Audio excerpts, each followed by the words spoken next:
এইখানটায় দেখাই আমি, এই জায়গাটা দেখুন। নমস্কার আমার বন্ধুরা, good morning and welcome back to my channel. কেমন আছেন আমার বন্ধুরা সবাই? আশা করছি আমার বন্ধুরা সবাই ভীষণভাবে ভালো আছেন আর সুস্থ আছেন, তাই তো বন্ধুরা?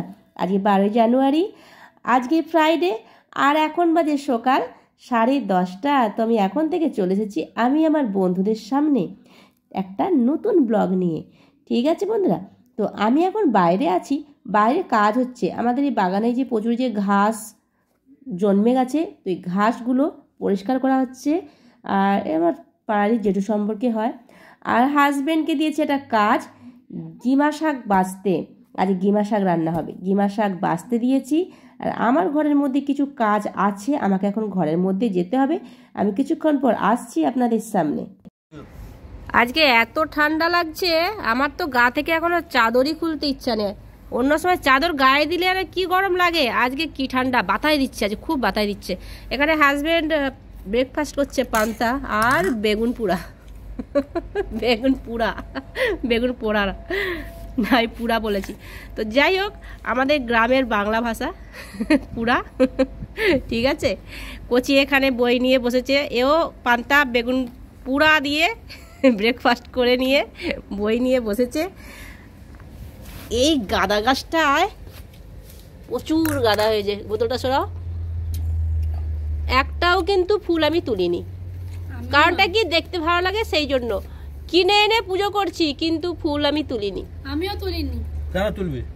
এখন তুলবি না, কিনে এনে পূজা হচ্ছে সেই জন্য। আর এই দিকটা দেখুন কি সুন্দর, সেই লাল ফুলটা আরো সুন্দর লাগছে।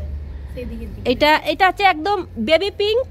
এই চন্দ্রমল্লিকাটা, এটা চন্দ্রমল্লিকা তো, ছোট ছোট হয়েছে, বেবি পিঙ্ক এটা। এই গাঁদা গাছটা একটা গাঁদা ফুল হয়েছে। আর ওই দিকটা দেখাচ্ছি,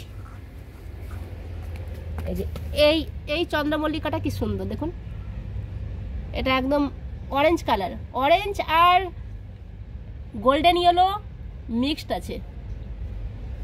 আর ওই যে ওইখানে ওই চন্দ্রমল্লিকাটাও বেশ ভালো হয়েছে, আমি আর গেলাম না, এইখান থেকে আমি জুম করে দেখাচ্ছি। ওই কালারটা বেশ ভালো লেগেছে।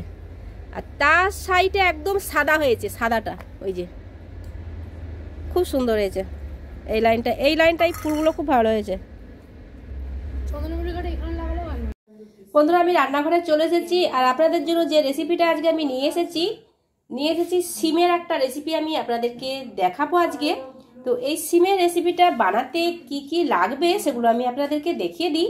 এখানে তো সিম রয়েছে, সিমটা আমি এইভাবে কেটে নিয়েছি, আর এইভাবেই কিন্তু আমি এই রান্নাটা করলে এইভাবেই সিমটা আমি কাটি, এর থেকে ছোট করি না। ঠিক আছে, আর এইখানে নিয়েছি টমেটো আমি এইভাবে কুচিয়ে নিয়েছি। আর এইখানে মিক্সি জারের মধ্যে রয়েছে পেঁয়াজ, রসুন আর কাঁচা লঙ্কা, এটা আমি পেস্ট করব। ঠিক আছে, আর যেটা স্পেশাল এই রেসিপিটা করতে, যেইটা মেন ইনগ্রিডিয়েন্টস যেটা, সেটা আমি বলি, এটা তিল। ঠিক আছে, তিল কিন্তু সাদা তিল, এই সাদা তিল দিয়ে আমি এই সিমের রেসিপিটা বানাবো। তো আমি পেঁয়াজ আর রসুন আর কাঁচা লঙ্কা এটা পেস্ট করে নিয়ে, আর এই তিলটাকেও আমি পেস্ট করব, তিলটাও পেস্ট করে নিয়ে তারপরে আমি আসছি আপনাদের সামনে। কেমন? আমি এখানে যে তিলটা পেস্ট করে যে মিক্সি জারের মধ্যে রেখে দিয়েছি, এখানে রয়েছে পেঁয়াজ, রসুন, কাঁচা লঙ্কার পেস্ট, আর সিম, টমেটো, নুন আর তেল, এগুলো তো লাগবেই রান্নাতে। আর একটু চিনি তো অবশ্যই লাগবে, সেগুলো আমি এখানে দেখাচ্ছি না। ঠিক আছে বন্ধুরা, তো আমি রান্নাটা শুরু করি কেমন, আর আপনারা আমার সঙ্গে থাকুন, দেখতে থাকুন। আমি কড়া বসিয়ে দিয়েছি, আর এটা পুরোটাই সরষের তেলেই রান্নাটা হবে। আমি একটুখানি অল্প একটু তেলটা দিলাম, তেলটা গরম হয়ে গেছে। আমি একটু ফোড়নের জন্য জিরে দিয়ে দিচ্ছি, আপনাদের দেখানো হয়নি, আমি রান্না করতে করতে আপনাদের দেখিয়ে দিই আর বলে দিই, তাই আমি যে এখন দেখিয়ে দিচ্ছি আর বলে দিচ্ছি। আমি সাদা জিরে দিলাম, আর দিচ্ছি দুটো শুকনো লঙ্কা। লঙ্কাটা একটু আমি কেটে দিচ্ছি, আর এক্ষুনি ফেটে আমার গায়ে একটু তেলটা ছিটকে আসবে, সেই জন্য। সিমগুলো দিয়ে দিচ্ছি, সিমগুলো আমি ভেজে নেব। দিয়ে দিচ্ছি নুন, পরিমাণ মতো নুনটা দিয়ে দিলাম, আর ভালো করে আমি নেড়ে নিচ্ছি। আর সিম যেরকম ভাজা হয় আমি ঠিক সেই রকম ভাবেই সিমটাকে কিন্তু ভেজে নিচ্ছি। ঠিক আছে, বন্ধুরা আমি ঢাকনাটা খুলে দেখি। সিমটা আমি এর আগেও আমি অনেকবার ঢাকনাটা খুলে নেড়ে নেড়ে দেখেছি। সিমটা আমি এইভাবে নেড়ে নেড়ে সিমটা ভাজা করে নিয়েছি, ঠিক আছে। এরপরে আমি কি করব, পেঁয়াজ আর রসুন কাঁচা লঙ্কার পেস্টটা দিয়ে দিচ্ছি। এটা ভালো করে মিক্স করে নিচ্ছি। আর পেঁয়াজ রসুন কাঁচা লঙ্কা যে পেস্টটা দিলাম এটা কিন্তু ভালো করে কষিয়ে নেব, ঠিক আছে। আমি সিমের সাথেই ভালো করে কষিয়ে নিচ্ছি। দিয়ে দিচ্ছি টমেটোটা। টমেটো আমি এইভাবে নাড়তে নাড়তেই নরম হয়ে যাবে, তাই আলাদা করে টমেটো আমি সেদ্ধ করলাম না। টমেটো কিন্তু সেদ্ধ হয়ে গেছে, এই দেখুন আমি খুন্তি করে আপনাদের দেখাচ্ছি, এই দেখুন দেখেছেন। আর সিমটাও কিন্তু সেদ্ধ হয়ে গেছে। আমি এইভাবে একটু পেঁয়াজ রসুনের পেস্টটা আমি ভালো করে কষিয়ে নিচ্ছি। কারণটা কি, কারণ রসুনের কাঁচা গন্ধটা থাকবে, সেটা ভালো লাগবে না, সেই জন্য আমি একটু কষিয়ে নিচ্ছি। যেমনভাবে মশলা কষে সেইভাবে কষিয়ে নিলাম। আর আপনারা যদি এইভাবে যদি সিমের সাথে আমি যেভাবে মশলাটা দিয়ে কষছি এইভাবে যদি না করেন তাহলে কি করবেন, আগে সিমটা ভেজে তুলে নেবেন, তারপরে পেঁয়াজ রসুন কাঁচা লঙ্কার পেস্টটা দিয়ে ভালো করে কষিয়ে নেবেন, তারপরে আবার সিমটা দিয়ে দেবেন, ঠিক আছে।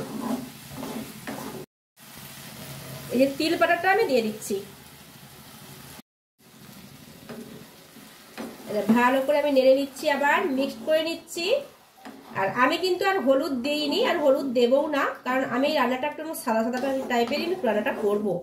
আপনারা চাইলে হলুদ দিতে পারেন, কোনো অসুবিধা নেই, আমি দেব না। আমি একটু ঢাকা দিয়ে দিচ্ছি। আমি ঢাকনাটা আবার খুলে দেখি বন্ধুরা। আমি এর আগে কিন্তু কয়েকবার ঢাকনা খুলে একটু নেড়ে নেড়ে দিয়েছি, না হলে তোলারটা লেগে যাবে, ভালো লাগবে না, সেই জন্য। আচ্ছা, আমার রান্নাটা কিন্তু প্রায় শেষের দিকে। আমি উপর থেকে একটু সরষের তেল দিয়ে দিচ্ছি।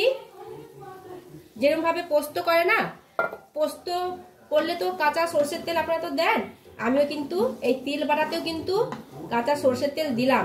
আর একটা চুপি চুপি একটা কথা বলি বন্ধুরা আপনাদের, এটা কিন্তু পুরো পোস্তর মতোই, কিন্তু পোস্তর যা দাম না, এই তিল বাটা দিয়ে এইভাবে যদি পোস্তর মতো করে যদি রান্না করে দেওয়া হয় না, খেয়ে নেবে সবাই, বুঝতে পারবে না, বুঝেছেন। সবাইকে যদি বলা হয় যে তিলের পোস্ত করেছি, সবাই কিন্তু বিশ্বাস করে নেবে, এটা তিল বাটা দিয়ে হয়েছে, কেউ বুঝতেই পারবে না, বুঝেছেন। বলার দরকারও নেই, একদম বলার দরকার নেই, বলে দেবেন সিমের পোস্ত, ঠিক আছে। তিল বাটা বলার দরকার নেই। তো বন্ধুরা আমার কিন্তু রান্নাটা হয়ে গেছে, আমি আপনাদের দেখাচ্ছি, একটা জায়গার মধ্যে ঢেলে নিয়ে দেখাচ্ছি। আর হ্যাঁ, কাঁচা সরষের তেলের গন্ধ অনেকে সহ্য হয় না, একটা ঝাঁঝ থাকে না, তাই অনেকে সহ্য হয় না। কি করবেন, কিছুক্ষণের জন্য একটু নেড়ে নেবেন, তাহলে কাঁচা যে গন্ধটা সেটা কিন্তু চলে যাবে। আর টেস্ট কিন্তু একই থাকবে, একটুও কিন্তু খারাপ কিছুই হবে না, দারুণ হয় কিন্তু গরম গরম ভাতে না। আর কি বলবো, আমি অল্প একটু কিন্তু চিনি দেবো, চিনিটা কিন্তু এখনো দেওয়া হয়নি, চিনিটা অল্প একটু দিয়ে দিই। আমার রান্না কমপ্লিট। এই দেখুন বন্ধুরা, সিমের তিল বাটা দিয়ে রেসিপি রেডি। আর দেখতে পুরো পোস্তর মতো কিন্তু, তাই না? গরম গরম ভাতে না একদম জমে যাবে, খুব সুন্দর হয় খেতে। আপনারা কিন্তু আমাকে জানাবেন কেমন আর কিরম হয়েছে সেটা আপনাদেরকে জানানোর জন্য এখানে আমার মেয়ে রেডি। আর এটা অন্ধকার লাগছে কেন, একটু সরে যা। হ্যাঁ বল। তাই তো।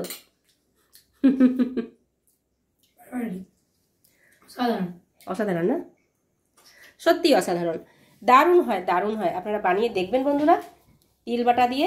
যারা তিল পছন্দ করেন না, আর যারা পছন্দ করেন না, একদম যারা পছন্দ করেন না, তাদের জন্যও কিন্তু খুবই ভালো রেসিপি এটা। না বলে যদি দিয়ে দেন না, বলে পোস্ত হয়েছে, এটাই বলবে সবাই, বুঝেছেন। আর আমার রান্নাঘরে এখনো অনেক কাজ বাকি, এই কাজগুলো সব আমি করব। এখানে দেখেছেন কি অবস্থা, এগুলো সব আমি পরিষ্কার করব। তো আজকের মতো এই পর্যন্তই থাক বন্ধুরা, আবার নেক্সট ডে আমি আসছি আপনাদের সামনে। আর আপনারা অবশ্যই ভালো থাকবেন, সুস্থ থাকবেন, সবসময় হাসি খুশি থাকবেন, আর আনন্দে থাকবেন, ঠিক আছে। তো আজকের মতো এই পর্যন্ত, টাটা বন্ধুরা। বাইরে এত সুন্দর রোদ উঠেছে না, আমার এখন বাইরে গিয়ে বসতে ইচ্ছে করছে, কিন্তু বসলে হবে না, আমার এই সমস্ত কাজগুলো করতে হবে, ঠিক আছে বন্ধুরা। আজকে আমি কি রান্না করেছি দুপুরে সেটা আমি আপনাদের দেখিয়ে দিই। এইটা আমি আপনাদের দেখিয়েছি সিমের তিল দিয়ে এই রান্নাটা, আর এটা গিমা শাকের তরকারি চিংড়ি মাছ দিয়ে, আর রয়েছে ফুলকপি আলু মাছের ঝোল আর ভাত। 3টে থালি পুরো সাজানো হয়ে গেছে, আমরা এখন খেতে বসবো। ঠিক আছে।